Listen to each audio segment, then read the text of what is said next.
नमस्कार, आपका स्वागत है। मैं रेशमा 8 PM न्यूज में हम देखेंगे दुर्ग जिले समेत देश विदेश की कुछ प्रमुख खबरें। आइए शुरू करते हैं पहले दुर्ग जिले की खबरों से। भिलाई में बिलासपुर से नई दिल्ली जा रही राजधानी एक्सप्रेस पर पथराव किया गया। जैसे ही ट्रेन खुर्सीपार गेट पार कर पावर हाउस की ओर बढ़ी, तभी अज्ञात लोगों ने इंजन की ओर पत्थर फेंक दिए। एक पत्थर सीधे इंजन के सामने लगे कांच से टकराया, जिससे कांच में दरार आ गई।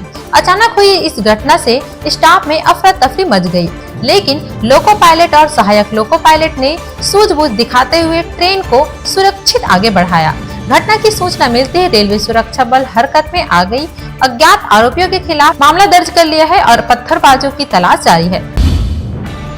भिलाई नगर के वार्ड नंबर 67 में भारतीय जनता पार्टी द्वारा विशेष स्वच्छता अभियान चलाया गया। रेलवे स्टेशन महाराणा प्रताप भवन के सामने सेक्टर 7 में लंबे समय से गंदगी और कचरे से भरी नाली की सफाई कर स्थानीय नागरिकों को बड़ी राहत दी गई।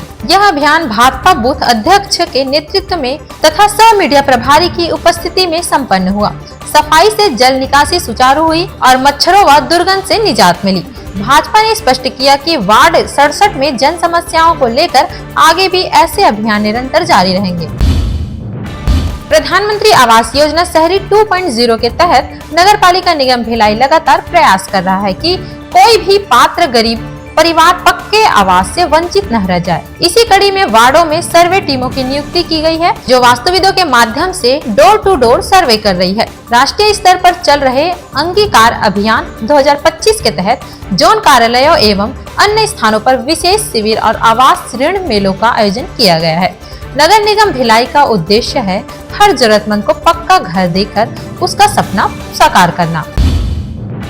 महाशिवरात्रि के पावन पर्व पर हर साल निकलने वाली बाबा भोलेनाथ की बोलबम बारात की तैयारियां इस बार भी पूरे जोश के साथ शुरू हो चुकी है। लगातार 17 वर्षों से आयोजित हो रहे इस धार्मिक कार्यक्रम को लेकर श्रद्धालुओं में भारी उत्साह देखने को मिल रहा है। आयोजन की शुरुआत बोलबम सेवा समिति द्वारा गणेश मंदिर में प्रथम आमंत्रण कार्ड अर्पित कर की गई। बोलबम सेवा समिति के अध्यक्ष दया सिंह ने बताया कि इस वर्ष पूरे प्रदेश में करीब 31,000 आमंत्रण कार्ड वितरित किए जाएंगे। समिति का दावा है कि इस वर्ष बाबा की बारात के माध्यम से वर्ल्ड रिकॉर्ड बनाने का लक्ष्य रखा गया है। दुर्ग जिले में आस्था के नाम पर ठगी का चौंकाने वाला मामला सामने आया है। छावनी थाना क्षेत्र में एक दुकानदार से मां के इलाज और पूजा पाठ के नाम पर 13,82,000 रुपए और सोने के आभूषण ठग लिए गए। आरोपियों ने पहले भरोसा जीता, फिर बीमारी का डर दिखाकर पूजा पाठ का झांसा दिया और तय दिन सोना व नकदी लेकर फरार हो गए। फिलहाल छावनी पुलिस ने BNS की धाराओं में अज्ञात आरोपियों के खिलाफ मामला दर्ज कर जांच शुरू कर दी है।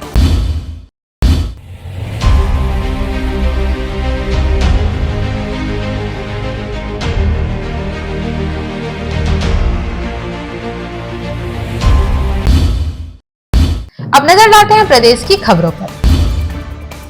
छत्तीसगढ़ का शिमला कहलाने वाला मैनपाट अब पर्यटन के क्षेत्र में एक नई पहचान बनाने जा रहा है। हरी भरी वादियां, झरनों और पहाड़ियों से घिरे मैनपाट में राज्य सरकार ने एक ऐतिहासिक पहल की है। मैनपाट में पर्यटन और आवासीय सुविधाओं के विस्तार के लिए अटल विहार योजना के तहत 12 एकड़ भूमि आवंटित की गई है। इस परियोजना में केरल मॉडल पर आधारित वेलनेस सेंटर, पंचकर्म चिकित्सा, हर्बल स्पा, आयुष सेवाएं, क्लब हाउस, मिलेट्स कैफे और स्विमिंग पूल शामिल होंगे।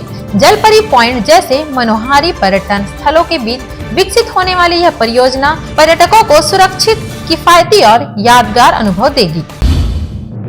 छत्तीसगढ़ सरकार ने राज्य को डिजिटल और स्टार्टअप हब बनाने की दिशा में एक ऐतिहासिक कदम उठाया है। मुख्यमंत्री विष्णुदेव साय की अध्यक्षता में हुई मंत्रिपरिषद की बैठक में नवा रायपुर अटल नगर में 4 नए सेंटर ऑफ एंटरप्रेन्योरशिप की स्थापना को मंजूरी दी गई है। ये centre software technology parks of India के सहयोग में स्थापित किए जाएंगे। इनमें AI, smart city, smart agriculture और हर्बल मेडिसिन एवं वन उत्पाद आधारित स्टार्टअप्स को बढ़ावा दिया जाएगा। इस फैसले से छत्तीसगढ़ अब सिर्फ कृषि प्रधान राज्य नहीं, बल्कि IT, स्टार्टअप और नवाचार का राष्ट्रीय केंद्र बनने की ओर तेजी से बढ़ेगा। नवा रायपुर में आयोजित राज्य स्तरीय बायर सेलर मीट 2026 में छत्तीसगढ़ राज्य ग्रामीण आजीविका मिशन बिहान की महिला स्व सहायता समूहों और FPO को ऐतिहासिक सफलता मिली। इस 2 दिवसीय आयोजन में महिला समूहों ने जैविक चावल, मसाले, दालें, कोदो कुटकी और तिखोर जैसे उत्पाद के लिए 2,13,000 मीट्रिक टन की सप्लाई डील फाइनल की। कार्यक्रम में पंचायत एवं ग्रामीण विकास विभाग, AFC इंडिया लिमिटेड और प्रदान संस्था का सहयोग रहा। यह आयोजन महिला सशक्तिकरण, आत्मनिर्भरता और ग्रामीण आजीविका को नई ऊंचाइयों तक ले जाने वाला साबित हुआ। बलौदाबाजार जिले के बकुलाही गांव स्थित इस्पात संयंत्र में गुरुवार को क्लिनिकल फर्नेस के दौरान अचानक जोरदार विस्फोट हो गया। इस हादसे में मौके पर ही 6 मजदूरों की दर्दनाक मौत हो गई, जबकि 5 अन्य गंभीर रूप से घायल हो गए। हादसे के तुरंत बाद संयंत्र में हड़कंप मच गया। सूचना मिलते ही बलौदाबाजार कलेक्टर दीपक सोनी, SP भावना गुप्ता और भाटापारा ग्रामीण पुलिस बल मौके पर पहुंचा। घायलों को पहले भाटापारा के सामुदायिक स्वास्थ्य केंद्र ले जाया गया, जहां प्राथमिक उपचार के बाद उन्हें गंभीर हालत में सिम्स बिलासपुर रेफर किया गया। सरकार ने मामले की जांच के आदेश दे दिए हैं। बॉलीवुड फिल्म डायरेक्टर मोहित साहू पर एक युवती ने गंभीर आरोप लगाए हैं। युवती का आरोप है कि मोहित साहू पहले से शादीशुदा है। इसके बावजूद उसे जबरन उज्जैन ले गया और शादी कर ली। पहले से शादीशुदा होने की जानकारी मिलने पर युवती और फिल्म निर्माता के बीच विवाद हुआ। विवाद इतना बढ़ गया कि मोहित साहू ने उसके साथ बेरहमी से मारपीट कर दी। घटना का एक वीडियो भी सामने आया है।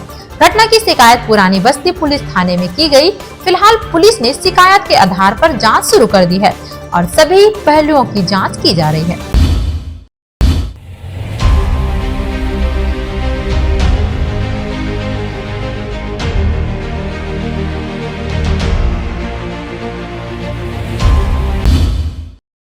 अब नजर डालते हैं देश विदेश की खबरों पर।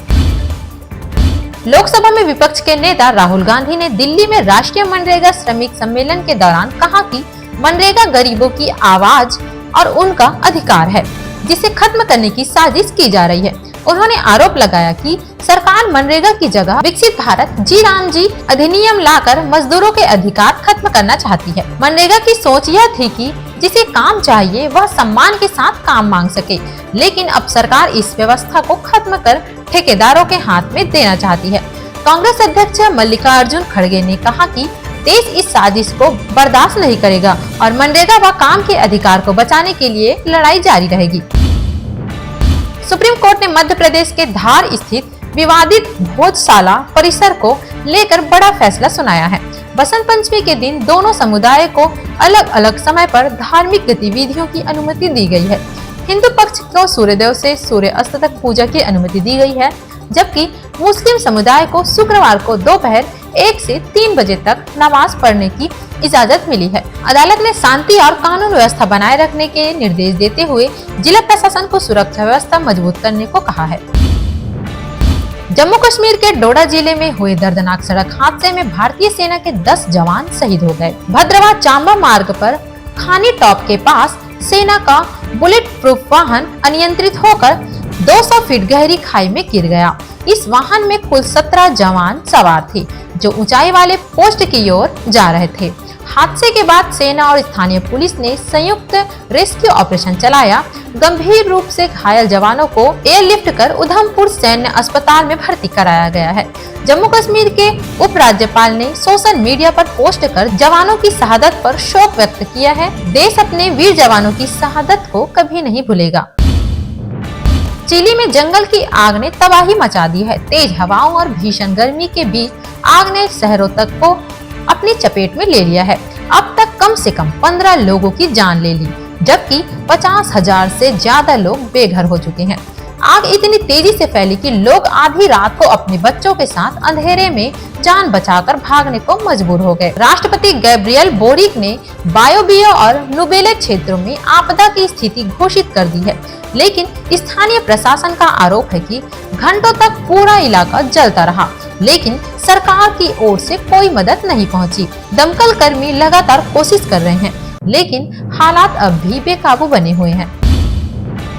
कराची के पूल प्लाजा में लगी भीषण आग के बाद रेस्क्यू ऑपरेशन के दौरान एक जली हुई दुकान में कम से कम 30 शव बरामद किए गए हैं। कराची साउथ के deputy inspector general Syed Asad Raza के मुताबिक ये शव मेज़ेनाइन फ्लोर पर स्थित दुबई क्रॉकरी नाम की दुकान से मिली है। रेस्क्यू टीम पहले ही 31 मौतों की पुष्टि कर चुकी है, लेकिन अब इस नई बरामदगी के बाद आग से मरने वालों की संख्या 60 से ज्यादा होने का अंदेशा जताया जा रहा है। हालांकि पुलिस का कहना है कि डीएनए रिपोर्ट आने के बाद ही अंतिम आंकड़ा कंफर्म किया जाएगा।